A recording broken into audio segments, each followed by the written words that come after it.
वो श्रेयस अय्यर जो अभी कुछ दिन पहले रिपोर्ट्स की माने तो बीसीसीआई उनको मिस कर रही थी, वो श्रेयस अय्यर जो उसके भी पहले यानी चैंपियंस ट्रॉफी में बेहतर प्रदर्शन करने के बाद आईपीएल में पंजाब किंग्स के साथ एक अनबिलीवेबल सीजन रहने के बाद श्रेयस अय्यर सभी के चहीते बन चुके थे। बीसीसीआई की रिपोर्ट्स भी आती है कि बीसीसीआई उनको इंग्लैंड के टूर पर मिस कर रही थी, उन्हें किसी ना किसी खिलाड़ियों की जगह पर चांस मिलना चाहिए था, लेकिन इंग्लैंड के टूर पर चांस नहीं मिला। तो कुछ समय पहले यह भी रिपोर्ट्स आया था कि श्रेयस अय्यर सबसे बड़े कंटेंडर हैं ओडीआई फॉर्मेट की कैप्टेंसी की, वर्ल्ड बॉल फॉर्मेट में अपनी वापसी को लेकर सबसे बड़े कंटेंडर है। अगर किसी खिलाड़ी का वर्ल्ड बॉल फॉर्मेट में वापसी होगा सबसे पहले तो वो श्रेयस अय्यर होंगे। रिपोर्ट्स के अनुसार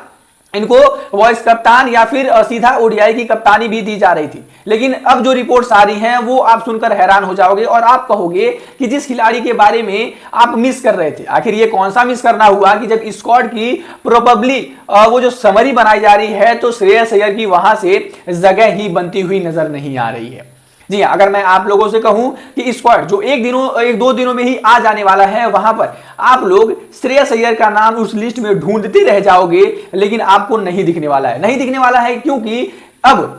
बीसीसीआई उनको एशिया कप से बाहर करने के बारे में सोच चुकी है। ना ही सिर्फ श्रेयस अय्यर बल्कि उनके साथी खिलाड़ी यशस्वी जायसवाल जो भी काफी यंग है, इंग्लैंड के टूर पर 411 रन बनाए, आईपीएल भी अच्छा खासा गया। जितने उन्होंने अभी तक T20 आईज भी खेली हैं उसमें भी उनका एवरेज जो है लगभग 50 का है, स्ट्राइक रेट 160 से प्लस का है, 750 रन भी है। वहीं पर देखा जाए तो ये खिलाड़ी 2024 विनिंग T20 आई वर्ल्ड कप का बैकअप ओपनर था, यानी अगर रोहित शर्मा और सुमन गिल में से कोई भी इंजर्ड होता तो इस खिलाड़ी को फर्स्ट कंटेंडर मिलती और ये टीम में अपनी जगह बनाता। वहीं पर जो T20 आई वर्ल्ड कप जैसे टूर्नामेंट में खिलाड़ी ओपनर था, तो आखिर ये खिलाड़ी एशिया कप में अपनी जगह क्यों नहीं बना पा रहा।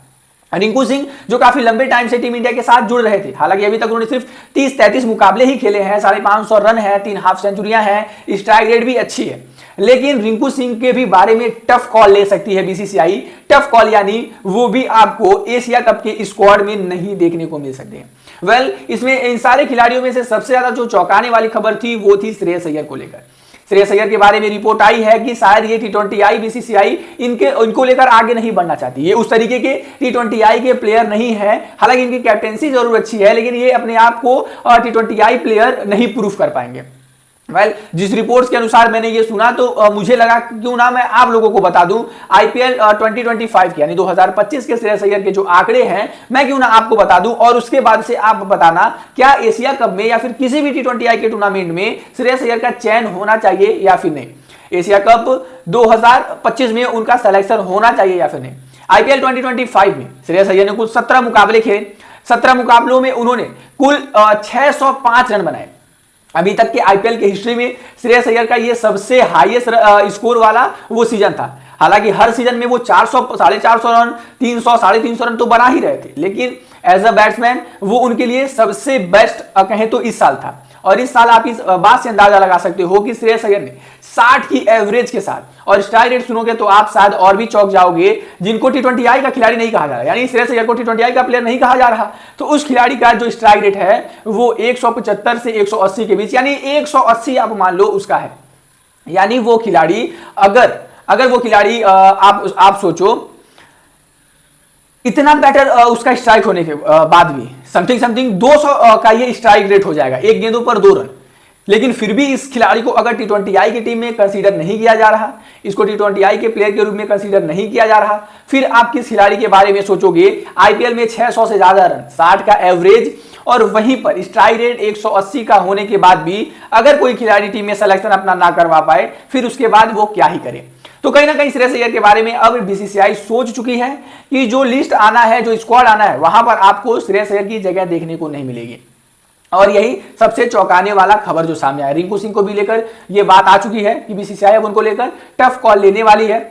जायसवाल का रास्ता तो साफ हो ही चुका है, वहीं पर मोहम्मद सिराज को भी टीम में जगह नहीं मिलने वाली, स्क्वाड में जगह नहीं मिलने वाली है। जसप्रीत बुमराह के बारे में बड़ा फैसला लिया गया है और वो आप मानेंगे कि 90% उनकी जगह T20 आई टीम में पक्की है, उनकी जगह एशिया कप में पक्की है। हालांकि श्रेयस अय्यर को लेकर ये खबर, ये रिपोर्ट सामने आएगी, कहीं ना कहीं हमने नहीं सोचा था। जिस तरीके का इस खिलाड़ी ने एज अ बैट्समैन पंजाब के लिए पूरा through out the season batting की, जिस तरीके से इस खिलाड़ी ने through out the season captaincy की 11 सालों के बाद, ना ही सिर्फ फाइनल्स में ले गए लेकिन पहली बार प्लेऑफ्स में भी करवाया, प्लेऑफ्स में भी क्वालिफायर कराया, तो ये उस खिलाड़ी में कहीं ना कुछ तो बात है। वहीं पर क्वालिफायर 2 में मुंबई इंडियंस के खिलाफ खेले गए इस खिलाड़ी की शानदार प्रदर्शन, बुमराह के उस यॉर्कर पे शानदार शॉट लगाया हुआ कौन भूल सकता है। तो कहीं ना कहीं अगर इस खिलाड़ी का चयन भारतीय टीम में नहीं होता है तो इसमें नुकसान भारतीय टीम का ही है, श्रेयस अय्यर का तो बिल्कुल भी नहीं।